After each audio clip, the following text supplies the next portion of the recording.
Good morning, everyone. This is Lisa Grennan. I'm the Family Program Manager for MWR, and we are going to get started. It's 11:30, and I am so excited to present to you estate planning, protecting you, your legacy, and your family.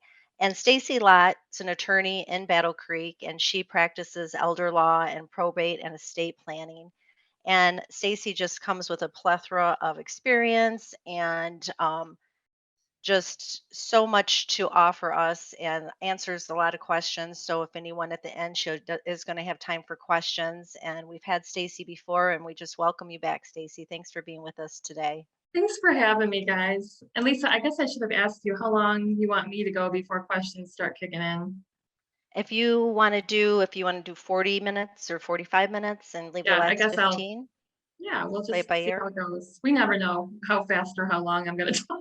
So, um, so hi, everybody. Thanks for having me. And it does feel a little bit warmer in the last couple of days than it has, so that's not so bad. And today, I think that they may have shared just a very basic outline with you. It's nothing major, but it's going to let you know what I'm going to talk about today, which is protecting assets. And I know normally when I talk to you, it's about, I have these 5 most frequently asked questions, and we can go off into different areas from that. But these are things that over and over and over again, people ask me, how can I protect my assets? And it could be from probate. It could be from making sure my kids don't, take all my money. It could be from making sure my kids are protected if I have a second marriage and my new spouse doesn't give everything to their kids. It could be then the second portion of my um, talk here today is about protecting assets in case you need long-term care, whether it be in a nursing home or if you're applying for Medicaid at home or in an adult foster care setting or something like that, or you're looking for veterans benefits that get to pay for your care. There are things that people like myself or other estate planning and elder law attorneys could do to help legally move assets around to protect them. So let's start at the beginning with protecting assets from probate. And basically what that means is often people will tell me they go to an attorney and the attorney and they say we need a will, because we want to make sure everything goes the way we want it to go. We want our son to get our farm and we want our daughter to get this investment, and we just want it to go a specific way. So we're going to get a will. And the attorney's like, okay, let's do a will. And they do a will, and maybe they do a power of attorney for medical decisions. They do one for finances, and they think they're all set and they're good. And then they hear me talk or they read something that says, yep, you have a will, but that's not going to stop your assets from having to go through the probate process. A will just basically tells the probate court how to distribute it and who's in charge of distributing. Basically, it's your executor. In Michigan, it's called personal representative.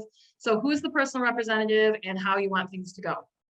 But it doesn't protect things from having to go to the probate court to be distributed. Okay, so people then say, all right, I'm going to add my kid to everything I have. I'm just going to put my kid on my house. I'm going to put my kid on my bank account. I'm going to put my kid, as my beneficiary of everything. And I know that that kid is going to split everything up with his brothers and sisters because he's a good guy and that's what he's going to do.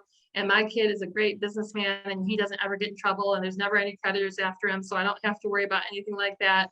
And then, of course, what I see is, the kid has creditors after them because their business went bankrupt or something, or the kid has creditors after them because they got a really bad divorce, nasty divorce, and the wife's, attorneys are coming after them. Or the kid after you die says, hey, I was joined on all of this, so now I am going to keep it all because legally I can't. I don't have to split it up with my siblings. So that's, a way you can avoid probate.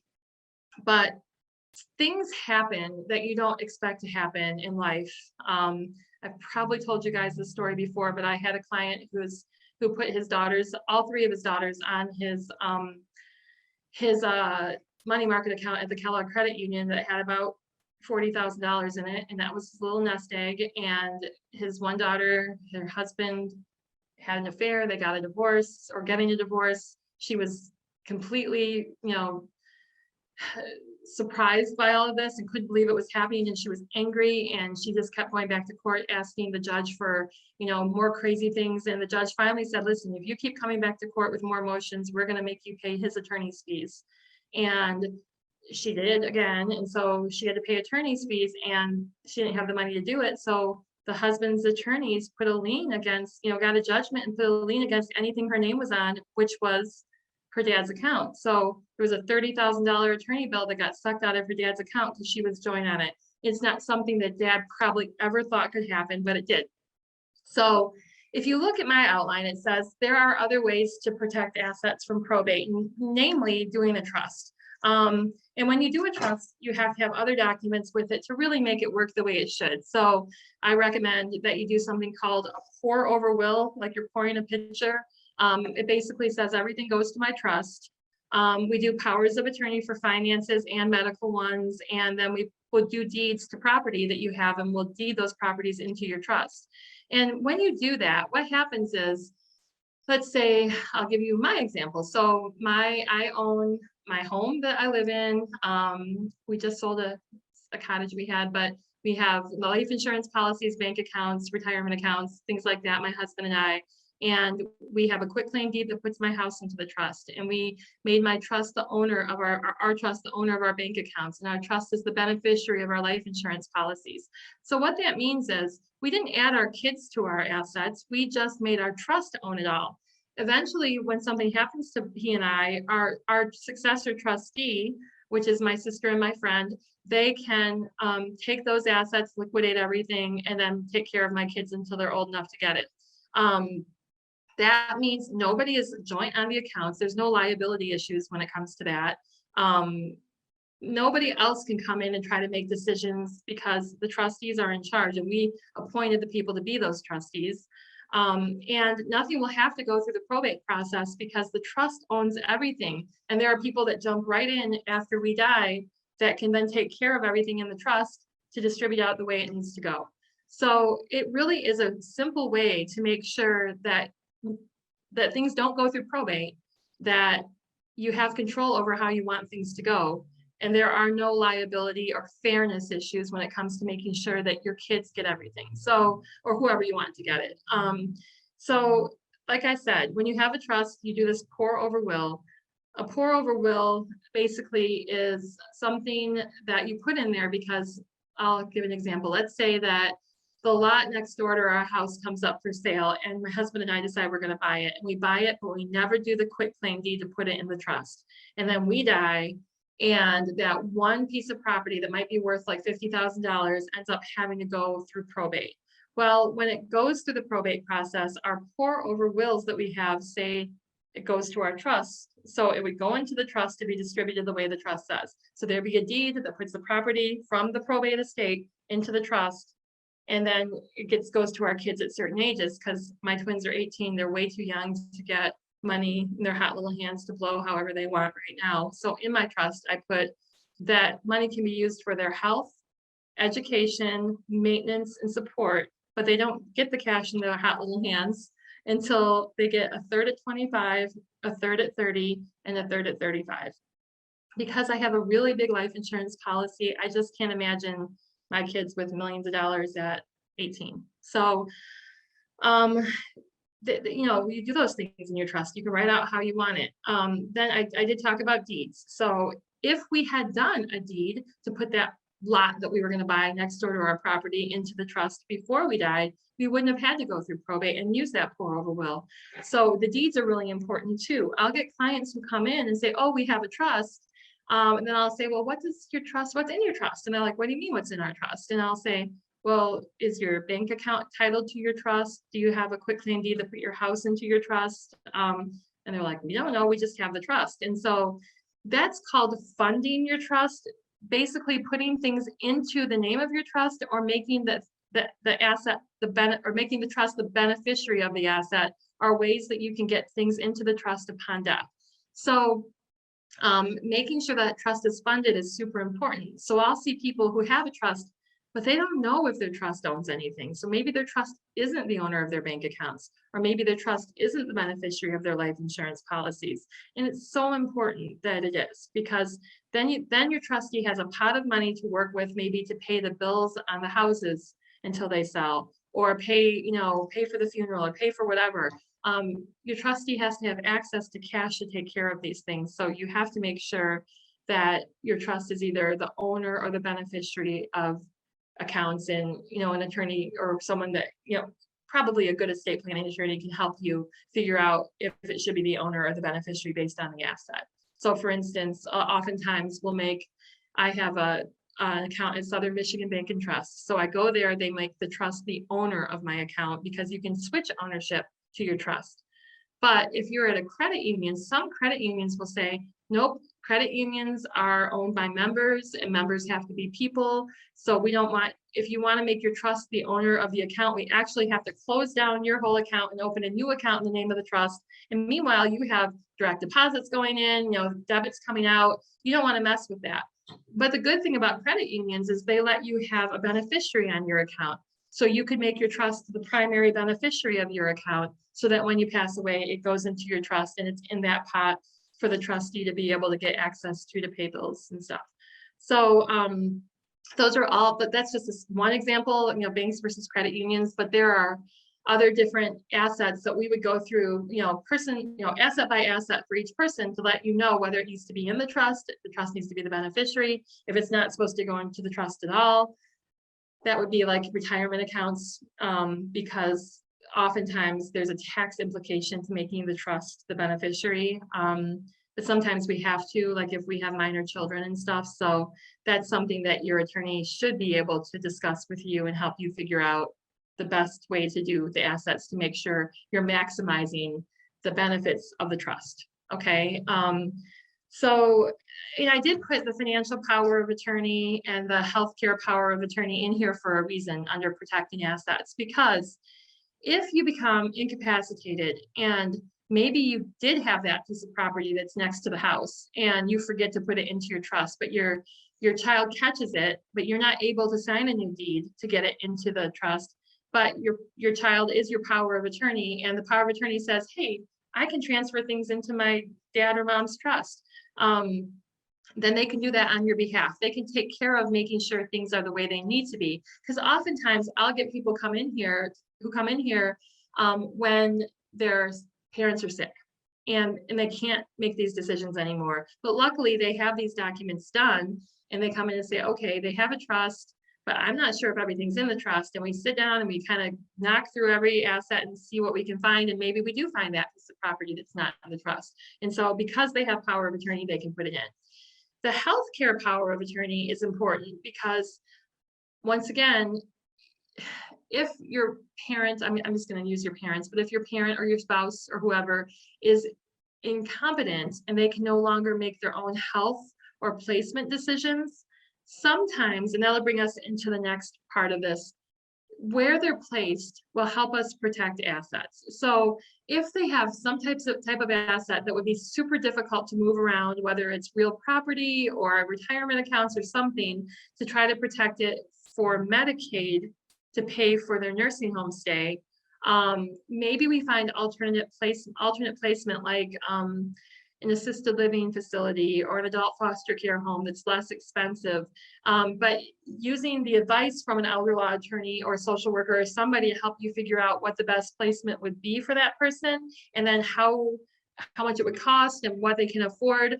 Your your healthcare power of attorney, your patient advocate designation will help you allows you to make placement decisions for that person if two doctors say they can no longer make those decisions for themselves. So honestly, the healthcare power of attorney really does have some purpose as far as protecting assets, because we might end up doing an alternate placement than what we thought based on what we can do with the assets, and that medical or patient advocate designation will allow us to do that. So I think I've gone over most of the things that we need to talk about as far as protecting assets for probate purposes.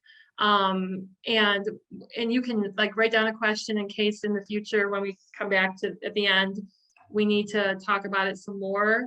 But that brings us to protecting assets for long-term care or nursing home purposes. And this one might take us a little longer to get through, even though I only have 3 things listed because it's so complicated. And I'm not going to get into it. Is there an average cost to expect when preparing? Sure, thank you for asking a question. That's a really, I can say it depends. If it's just basic trust, if it's a single person, if you do the trust, the powers of attorney, the patient advocate designation, the deed that puts your house into the trust, the pour over will, all of those documents together as a package, which is what we normally do. Depending on the firm that you go to, or if you go to a sole proprietor, you could be anywhere between maybe 1,000, 1,200 up to 2,000. I think the bigger firms charge a little more in general. I mean, they do, but that gives you an idea.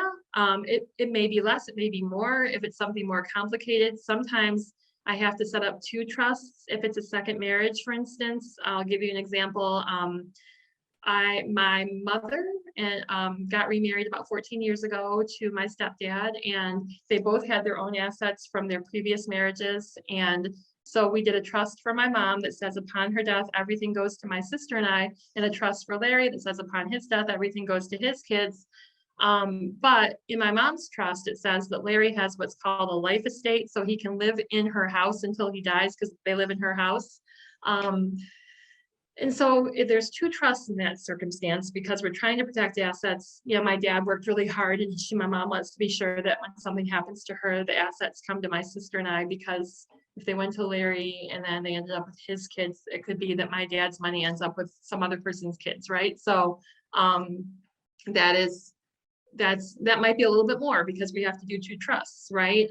Sometimes we have to do special needs trusts. If parents have children who have special needs, we often will have to do a trust to protect assets for them on top of the joint trust for the parents. So it depends on the situation, but there might be more. Okay, so going on to protecting assets for nursing home or long-term care. The first thing I say here is estate planning for long-term care. And I actually have a perfect example of this from yesterday. I had a client who, or the grandson of a client call me and say, okay, I am the trustee, I'm the power of attorney, I'm everything for my grandpa. My grandma handled all of this. She was the one that did all the finances. She did anything legal. She did everything for years. My grandpa never did anything. He has no idea what's going on. And I think my grandma knew that my grandpa wasn't doing well, but didn't really share it with everybody. But she got sick and she went to an attorney and said, hey, I need to protect our assets. We have a house and a cottage, plus a whole bunch of stock and stuff like that. And I need to make sure, a whole bunch, enough that it could pay for his care and stuff like that. But I need to make sure that these properties are protected because I want them to stay in the family. I don't want them ever to have to go to a nursing home. I don't want anybody to jump in and try to sell them.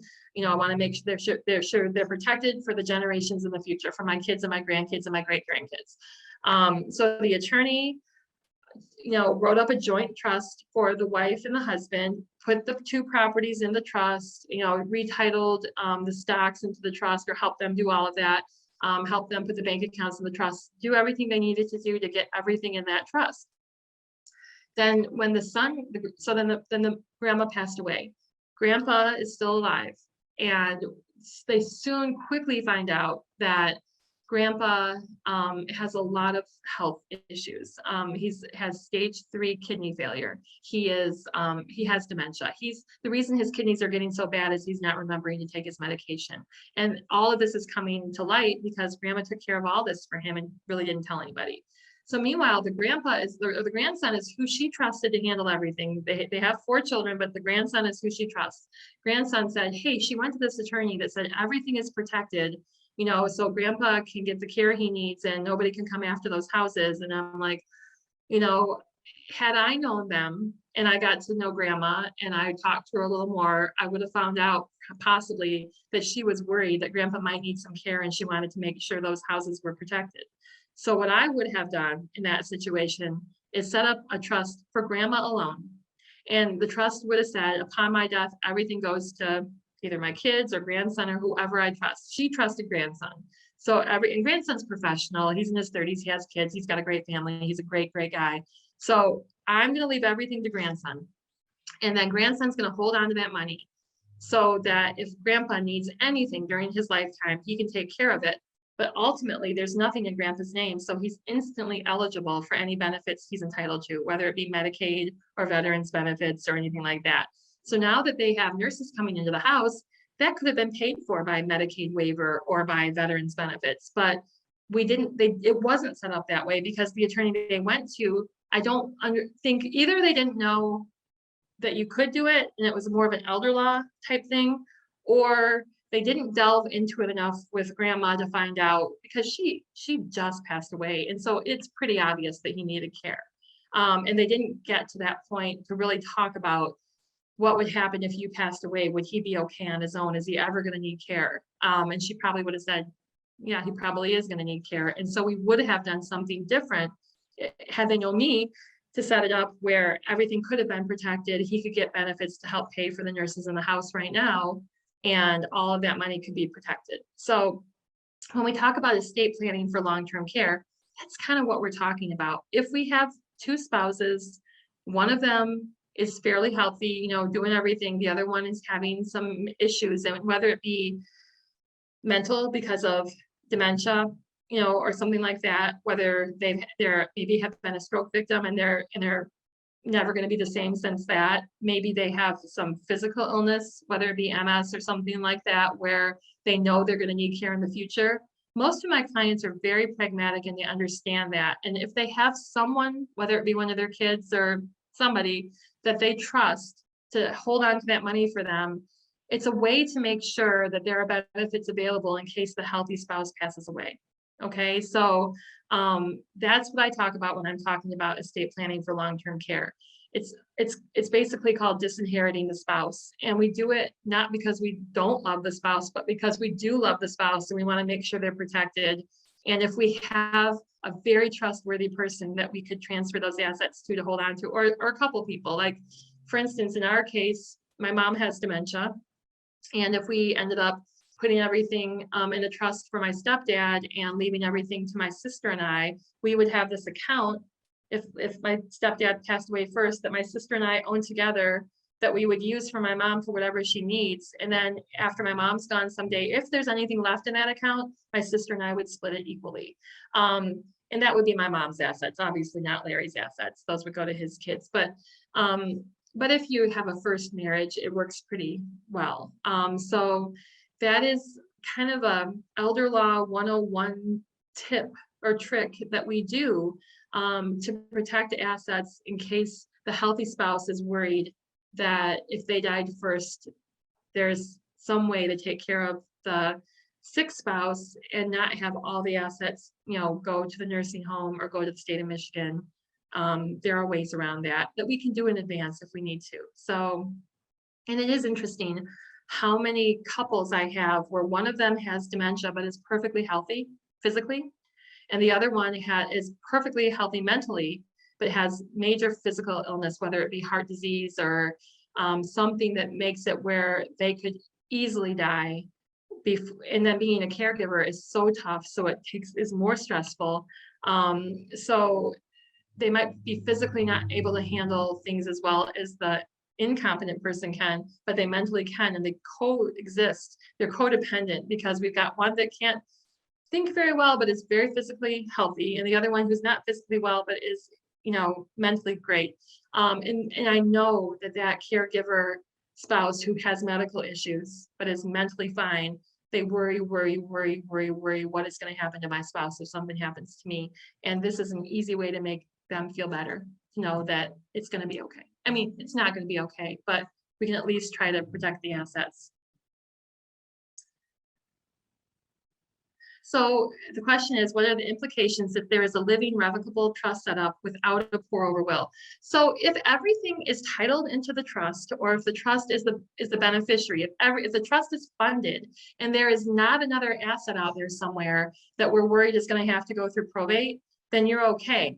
I always do a pour over will in case there is another asset that we don't know about. Okay. And like I mentioned, maybe the property next door to me, or this is something that happens a lot. Sometimes when you get a trust and you still have a mortgage on your house, we do the quitclaim deed that puts the house into the trust. But then let's say the interest rates fall like they have been, and you want to, there's other property that's not in the trust. Is that way? Oh, there is other property. So, okay. So if the person is still alive, then you want to get those assets into the trust as quickly as you can. Okay. So if you have power of attorney and you're able to transfer those assets into the trust, do it. Go to the bank and say, hey, I'm power of attorney. I need to get this in the trust, or do a deed, because if you have power of attorney. Hopefully if there's a trust set up, there is some power of attorney out there, someone has it, and that will allow you, because your power of attorney gives you power over assets that are owned by the person, not the trust. Okay, so that's what we're talking about. So if there's a bank account, and this is what I was going to say, sometimes you have to take your house out of the trust to refinance when there's a lower interest rate, and then you forget to put it back in the trust. And that happens probably more than anything when we don't have all the assets in the trust. But if there's like a cottage or a lot next door or something, you just have to get a quitclaim deed not done that can get it into the trust. Then you won't have to use the pour over will. So if the people are still alive, then get it into the trust. If the person is competent and can sign a new or a new pour over will, then we'll just do that. But it's still better to have everything in the trust anyway, because you don't want to have to go through probate. So I think just reviewing everything with someone that can help you look through it is a good idea. Okay, so let's go back to, I think, you're welcome. I think we just need to go back to estate planning for long-term care. I'm only presuming that the trust is an aspect of a will. I am only presuming that the trust is an aspect of a will. So a trust is not a will. A trust does say how you want things distributed. A trust has a trustee or a successor trustee that will distribute those assets after you're gone. So it kind of looks like a will, but the trust is actually a contract between you and yourself, basically. That document says is an entity. I guess it's a better way to put it. It's an entity, so it can own things. A will can't own anything.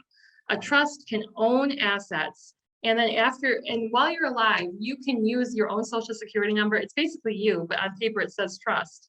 But then after you pass away, the successor trustee would have to get a new tax ID number for the trust, for a trust account to put, assets in after they're liquidated.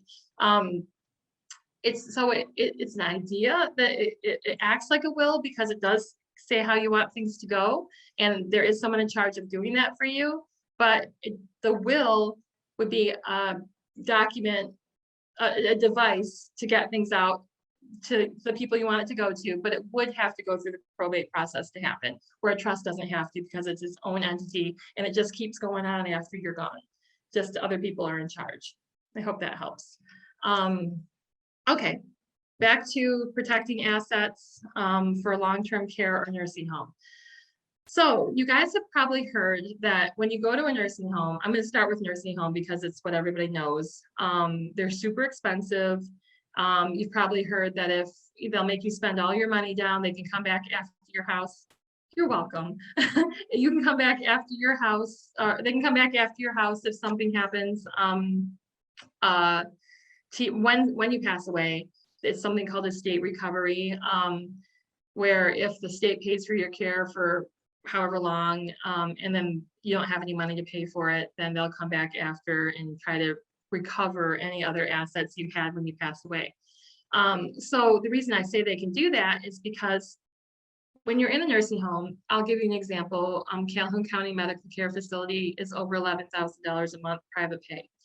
And even though we might have really good, retirement accounts and things that we've saved and saved and saved, no one's going to be able to afford $11,000 a month per person for very long. It goes so quickly. So what my job is just to try to protect people's assets if they ever need to go into a nursing home legally. There's ways we can do that. But um, if we are thinking about, okay, so what do I have to do to be eligible for Medicaid to pay for my nursing home? Well, what happens is, let's say you're retired, you have your Social Security that's, $1,700 a month, and you have a pension that might be $1,000 a month. Doctors have to determine someone is not medically fit to make a decision. It says you mentioned something about 2 doctors have to determine someone is not medically fit to make a decision, right? That's true. In the state of Michigan, for a patient advocate form or a medical power of attorney to come into effect, for someone else to make a medical decision for you, 2 doctors have to say that that person is no longer able to make their own medical decision before that can kick in. That's a state of Michigan law. So I can write a financial power of attorney that says, what about financial? There we go. I can write a financial power of attorney that says it's effective immediately. So in fact, my one that I do, the durable power of attorney for finances, I do say it's effective upon signing, because the way I look at it, if you don't trust someone to make a good financial decision for you while you're competent and able to stop them from stealing your money, if they're going to do something bad, why in the world would you trust them if you're incompetent and you can't stop them? So if it says it's springing, or 2 doctors have to say I'm incompetent before someone can jump in and make a financial decision for me, then you're not picking the right person. If you don't trust them while you're competent and you can actually catch them and stop them, why in the world would you trust them while you're incompetent? So I don't love those they're called springing powers of attorney, where you have to prove the person's incompetent before you can act. And it really is based on how it's written, because I see them all the time. There are attorneys in town who write them that way, or are asked to write them that way by the client. And I've had a few clients through the years ask me that, and I'll say, why? Why would you want that? If you don't trust them, why would you pick that person to be your person? If you don't want them helping you while you're competent, why would you want them helping you if you're incompetent? So if you really think about it, that makes sense. Also, I see people maybe who will have a stroke, and they're in the hospital getting ready to be transferred to the nursing home. The nursing home's telling these people, hey, it's going to be this much a month, for rehab or whatever. And they don't have access to the money because you have to get 2 doctors to certify that the person is incompetent. Well, you're jumping through all these hoops trying to get these doctor's notes. Meanwhile, people are asking for money. You're trying to go to the bank saying, listen, I know that I'm power of attorney. And they're like, yeah, but we have to have the 2 doctor's notes before you can do anything. It's very stressful. You're trying to take care of the person you love, and yet you're still trying to jump through these hoops to get access to the funds to take care of the people you love. So if you do that springing financial power of attorney, then it can make life a lot more stressful for the person that you choose. So once again, it just goes back to picking someone that you trust, so I hope that helps. You just have to read the document and see if it says it's not effective immediately, it's only effective upon disability or something like that. Hopefully that will help.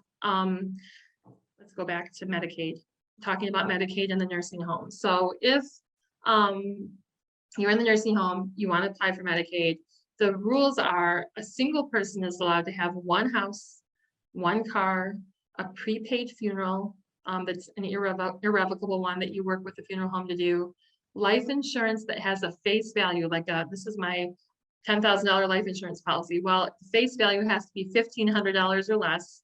And I'll go back to that in a minute.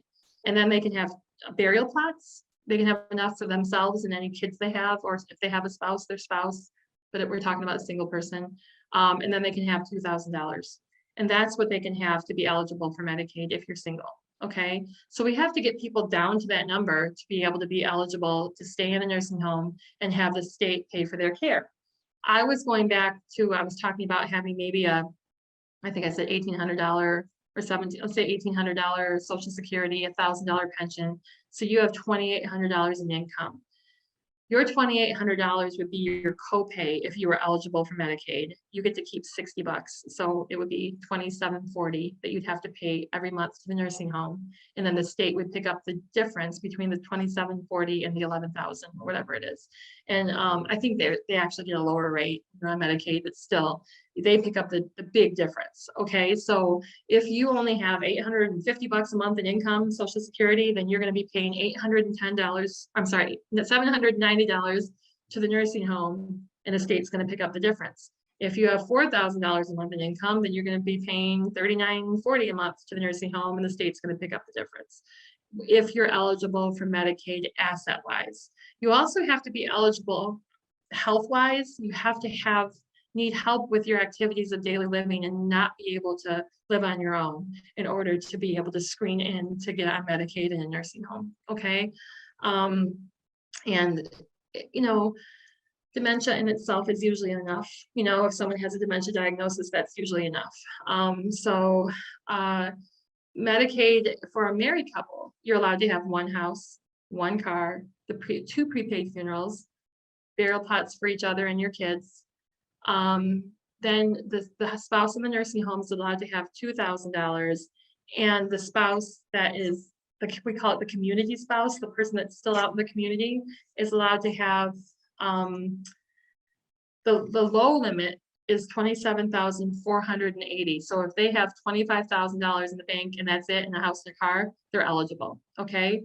But if they have more than that, the maximum they're allowed to have is $137,400. But if they have over that, then, so for instance, say they have 400,000. A lot of people think you're allowed to keep half. You're not. You're only allowed to keep the 137,400. And then the difference would have to be spent down on the person's care before they could get eligible for Medicaid. So elder law attorneys like myself, our job is to try to figure out that portion that has to be spent down and how to protect it. Okay. So we figure out how to protect the difference between the 400,000 and the 137,400. And there's ways that we can do it. Your house is exempt only if it's worth $636,000 or less. Most of our houses are, but there might be people who bought a house on Gull Lake 50 years ago for $100,000 and now it's worth $1 million. Their house is not exempt because it's over the 636,000. There might be people who own huge farms. Their house is not exempt because the land attached to their farm makes their property worth more than 636,000. So it's, even if they don't have any money, but they have an expensive property, they aren't eligible for Medicaid. So there are ways around trying to protect, maybe counting some of the farmland as an asset and figuring out how to protect it. There are things that we can do to do that.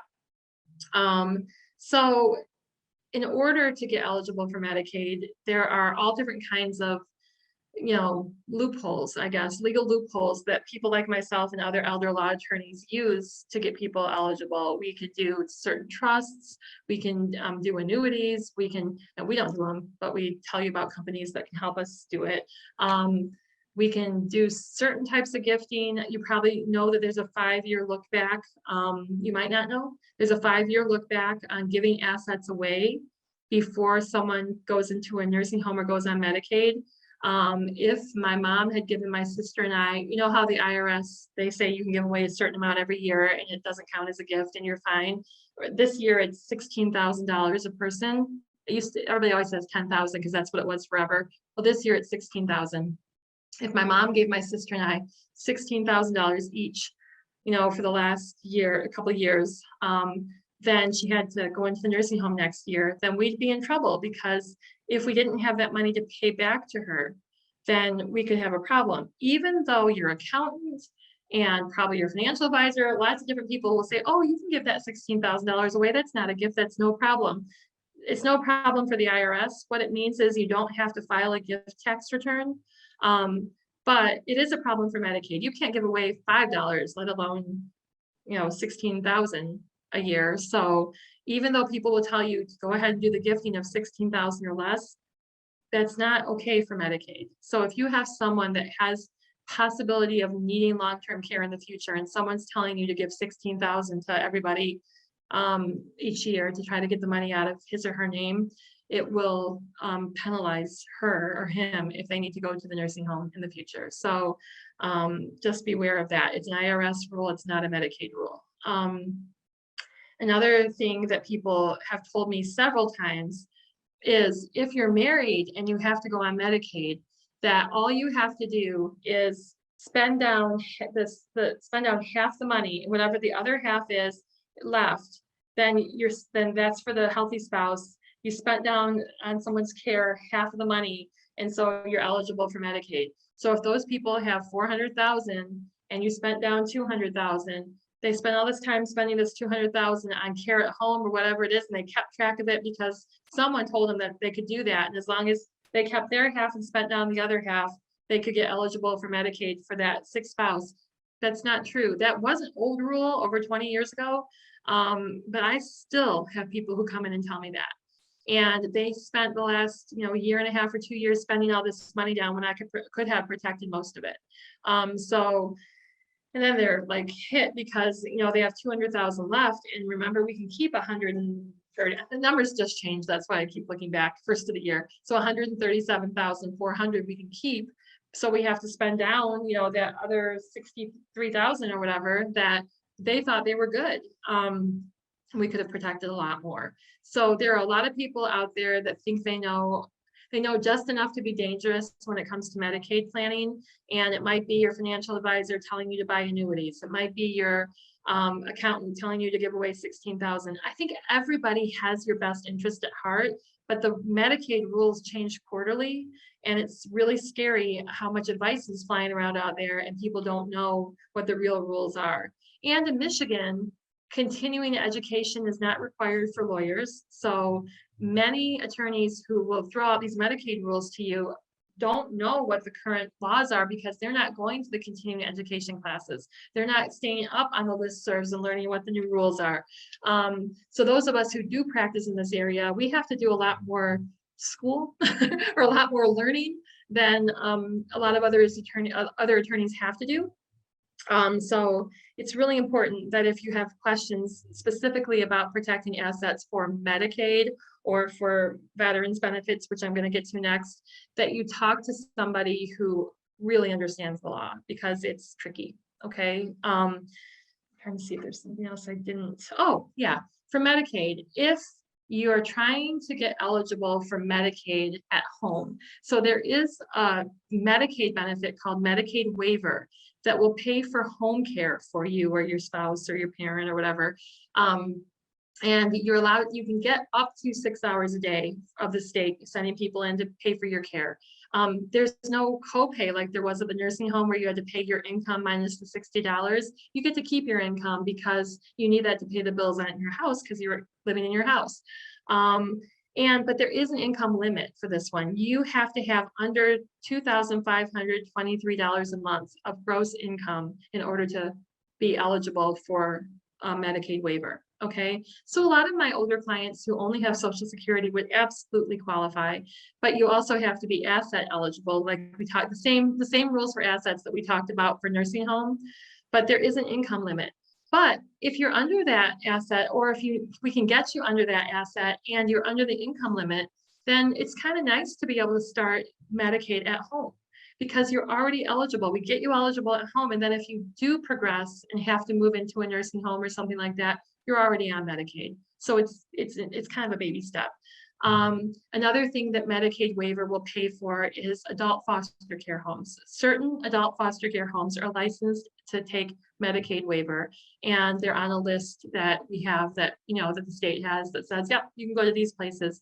And the cool thing about that is in Calhoun County in particular, some of our favorite adult foster care homes take Medicaid waiver. You probably have heard that if you want to be in the nice places, you have to pay all this money. Well, what they found was they had these amazing residents who private paid forever, years. And then when they ran out of money, they had to move because they couldn't afford to stay there anymore. And the really good places that we love said, this is not fair. So they started taking Medicaid waivers so that people could stay there. In that case, they would have to pay their income because they are at a facility. They take their income and then the state would pay the difference. And instead of having to kick out their favorite residents, they got to keep them. And so they applied to be part of the waiver program. So we're really lucky that there's good places here. I missed that question. I'm sorry if you want to try to put it up again. Stacy, I think they're going direct with you on the questions and not doing a chat for everyone, so other people Okay. can't see those questions You for want me to read some. them? Yeah, if everyone could hit everyone, it would be better than going direct with Stacy so everyone can see the question. But yeah, if you could read it. I did miss that last one though. So whoever just sent it, I just glanced over and saw that it went away. But if it comes back, I'll read it for everybody. There we There go. is an there is another one I think that was earlier, maybe you missed in the it might be on direct now for you. Is it says, do you start with a consultation type meeting to go over what all a person needs and then get into an estimate of cost and what the process will entail? Nope, I usually do it all at me personally, I usually do it all at the consultation. We just sit down and talk about it and say, okay, this is what I think we should do. Unless you aren't certain even what you want to do, but that's the whole point of coming to see an attorney is that we can kind of counsel you through what we think. I'm famous for if it's not broken, don't fix it. Like if you have something already that will work, if I mean, I don't know if you did power of attorney through something and I read it through and I'm like, you know what, this is fine. This is good. Keep this one. But if there are certain things that I think need to be tweaked, I'll tell you. Or if you come in and you don't know anything and you just like, I'm starting from scratch, in the consultation, we'll figure out what we think you should do. And I'll give you options and prices. Yeah, so that's how it works. And then I'm sorry, bank accounts be placed in the trust or made transferable to the trust upon death. Okay, should bank accounts be placed in the trust or be transferable to the trust upon death? I think bank accounts should go right into the trust. And like I said, some credit unions won't let you do that. So you can do a beneficiary to the trust. But the only issue, and this might be what you're asking, is if you make the bank account the owner of the trust and the trust has, let's say, your parent as the only trustee and you're the successor trustee, but your parent's fine, it just wants you to be able to get money out of the bank every now and then for them because they don't want to go out in the cold and they want some cash or whatever, then I mean, I could probably get an ATM card, but still, you know what I mean? If you had to go to the bank for something, then we might want to amend the trust to make you co-trustee with your parent.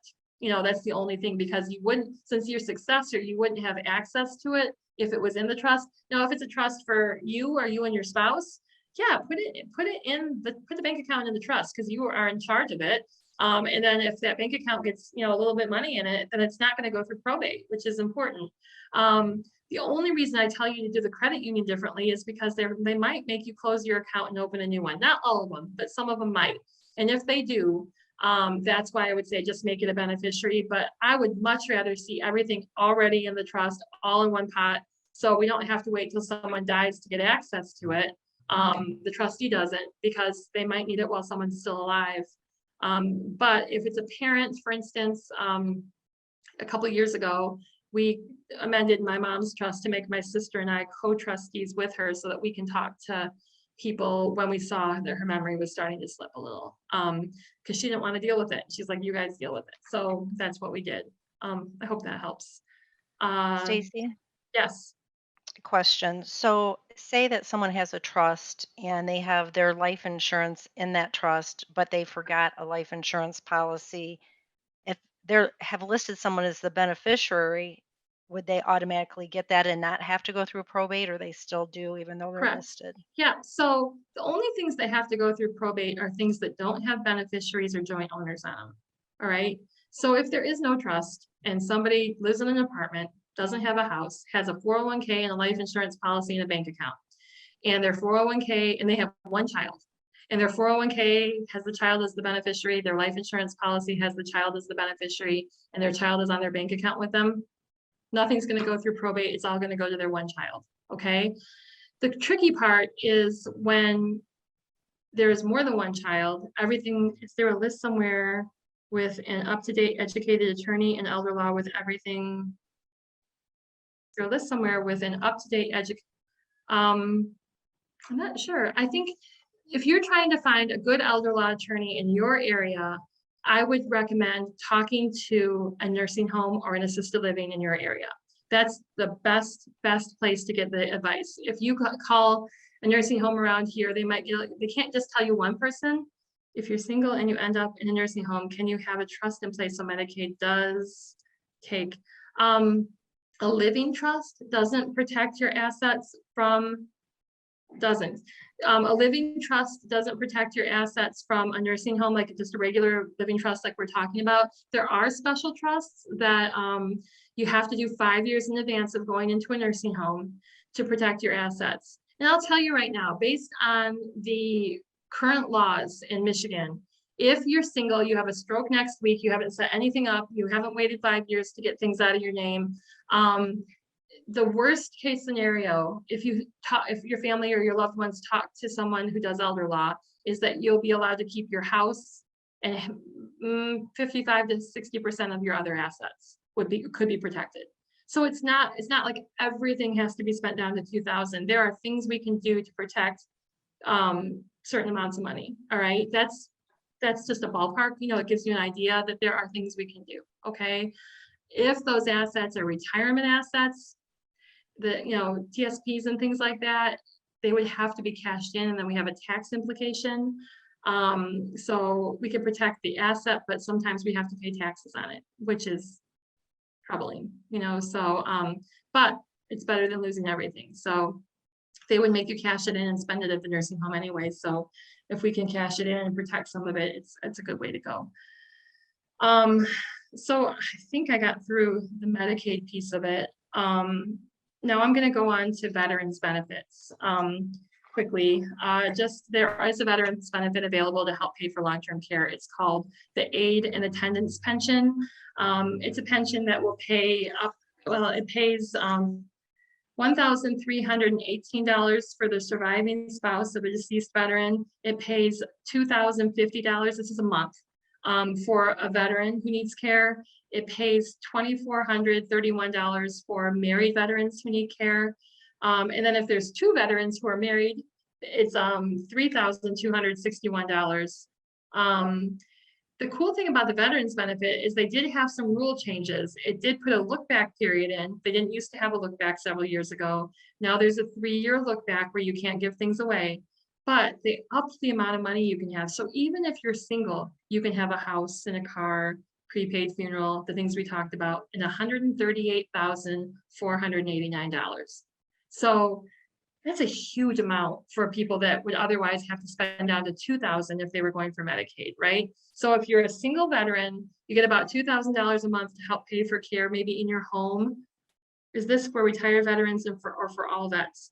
I think that you have to be over 65. I'm not sure. I'll double check that. And I'll have Lisa give it to you. But you need the care. Okay, so there's 4 prongs to the veterans benefit. You have to have served during a period of active war. You guys probably know those dates, but I'll go through them real quick. World War II, December 7th, 1941 to December 31st, 1946. Korean conflict, June 27th, 1950 to January 31st, 1955. Vietnam era, February 28th, 1961 to May 7th, 1975. Then there's something about if you served in the Republic of Vietnam, it's August 5th, 1964 to May 7th, 1975.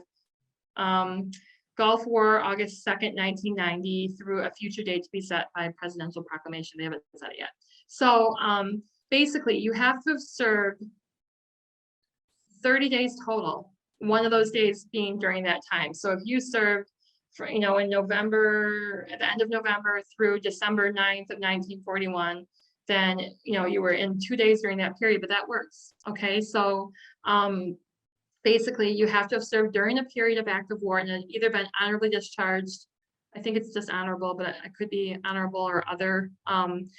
Then the second prong is that you need the care. So you have to have help with at least 2 activities of daily living, which is bathing yourself, grooming yourself, actually feeding yourself, not making food, things like there's several of them. Or you have dementia or you're legally blind, those just automatically work.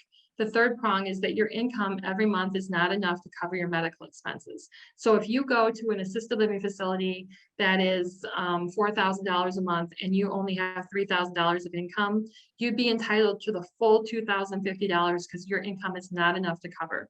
Okay.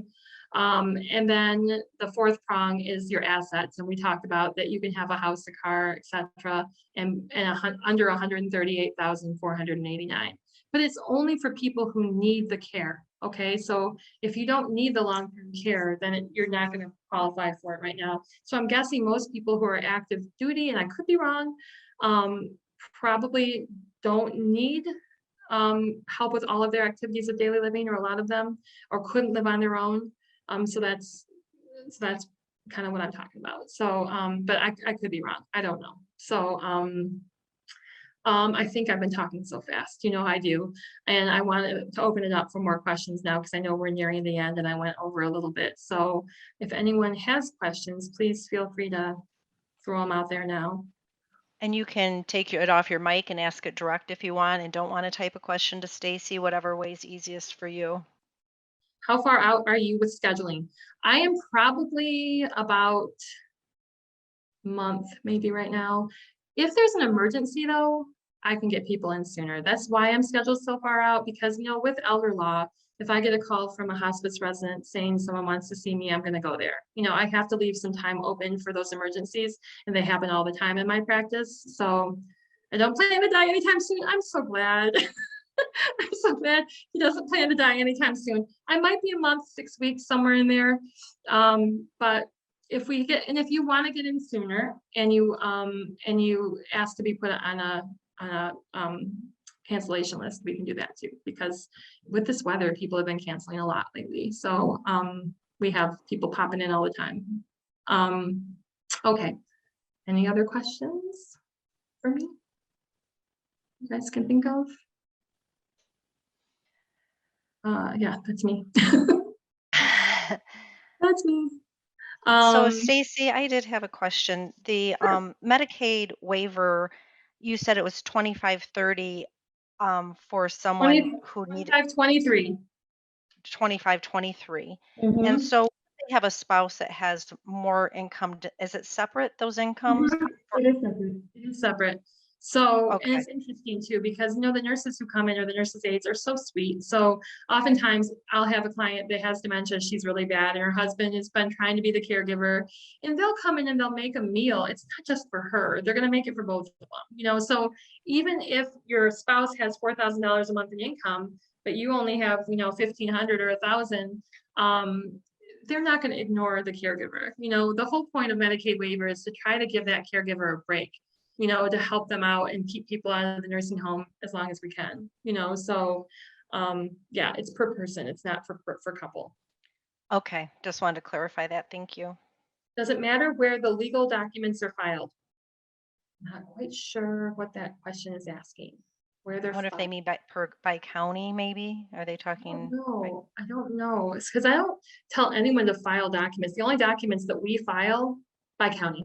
Um, what do you suggest for TSP inheritance? Okay, I'll get there in a second. We don't file um uh estate planning documents. I help people write them up, they hold on to them. The only thing we file is deeds with the Register of Deeds office. Someone like I'm in Battle Creek, but I'm licensed to practice anywhere in Michigan. So I've got people whose kids who live in Detroit who come over and see me because they liked how I helped their parents. Or so it doesn't matter if it's in the same state, you should be okay. Because yeah. Okay, due to taxes with IRAs, what do you suggest for TSP inheritance and spouse beneficiary? Tax law with IRAs. Well, basically, you know that when you put money into your TSP or your IRA or your 401k or 403b, you're doing it pre-tax. And then eventually when you turn, old enough, you'll have to start taking money out, your required minimum distributions.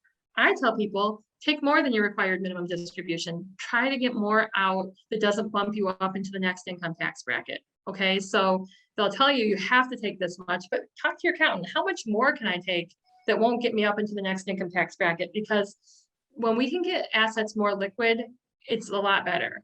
Some people are converting from their traditional to their Roth. I'm not a tax attorney or an accountant, so you'd have to talk to your accountant or financial advisor about that. But just find out what the implications are. Some people even bump up to the next income tax bracket if it's not a huge difference, just to get the money more liquid. So that might be a recommendation. And there was another one in there that I think I missed. Something, I didn't see it. when both parents have passed away and there is a will and a power of attorney, what is the first step to getting the nursing home settled and any outstanding estates issued? Okay, so the power of Uh, attorney actually, outstanding estate issues settled. okay. So the power of attorney, once the person that you're power of attorney for passes away, that power of attorney ends. That's just for you to stand in their shoes and help them with finances or medical or whatever it is while they're alive. But once that ends, that ends. So then you're left with the will, right? If the will names you as the personal representative or the person in charge of taking care of assets, if there's anything that you don't have access to, let's say that you are joint on the assets, and everything's going to go to you. If there's nothing that was just in your parents' name or the surviving parents' name, the last one, then we don't, you can review this session. Okay. You don't have to go to probate. If you have to go to probate, let's say the house was just in your parents' names and they're both gone and you have to go to probate, then when you open probate, or if an attorney helps you open probate, they're going to have to let the creditors know that you open probate. So the state of Michigan might be a creditor because your parent was on Medicaid. Okay, if they were in the nursing home and they were on Medicaid, or if there's a nursing home bill or something like that, then once probate is open, all those creditors get paid first. But there is an order. Administration gets paid first, and then funeral and things like that. So if you're working your tail off to take care of all of this stuff, meeting with attorneys, cleaning out the house, taking care of all this stuff, you can bill to do that. And sometimes whatever little bit had to go through probate gets eaten up by those administrative fees before it ever gets down to the creditors. Because there might be a lot of stuff you've had to do to take care of things. So you can get paid for that as an administrator. So it just depends. If there's nothing that you don't have access to, if you were joined on the accounts, you're on the life insurance, you're a beneficiary, you're on the house, then nothing is going to go through probate. And you just write a note to the nursing home and saying, sorry, they passed away with no probate estate, and there's nothing here for you to get. Because if it went directly to you, there's nothing that they have access to. So it just depends on what the assets look like. We're at 12:30, Stacy. Is there anyone that I did put up Stacy's contact information in the chat and how to reach her office, and her admin, Amanda, is very good. We've worked together to get this set up, so Amanda can help you set anything up with Stacy. And then I put up, someone also asked about the video, and there will be a video. I don't know if it'll be up today or later tomorrow, but on defensemwr.com/Battle Creek, and you can click on quick links and review any of this information that Stacy gave you. And there was one last question, Lisa. Let me just answer it real quickly. It was a question about IRAs or TSPs. And if your spouse passed away, and it says, then would it have to be cashed in to go into the trust? I would recommend that if you know who you want it to go to, that you make that person the contingent beneficiary and not the trust. The only reason that we leave it to the trust, like in my instance, my kids turned 18 this year, my twins, but when they were little, our trust was the backup. My husband was my primary beneficiary. My trust was the backup because they were too little to get it. And yeah, it does have to be cashed in, and it stinks, but it does. And then whatever's left over after the taxes goes into the trust to be held until those kids are old enough to get it. But if you have somebody that's an adult and they're not children, then it doesn't have to go into the trust. It can go to the adult. Or if you're thinking about doing anything charitable, it's a great way to do it through your retirement account, because charities can inherit from a retirement account and not have to pay the tax at all. They get it tax-free. So if you're thinking of doing anything charitable, do it through your retirement account because there's no tax. They get more money. All right, that's it. Well, thank you so much, Stacy. These are always so informative for everyone. And thank you, everyone, for joining us today for the Lunch and Learn. And again, it will be up on our MWR website. You're welcome. Have a great day. Thank you.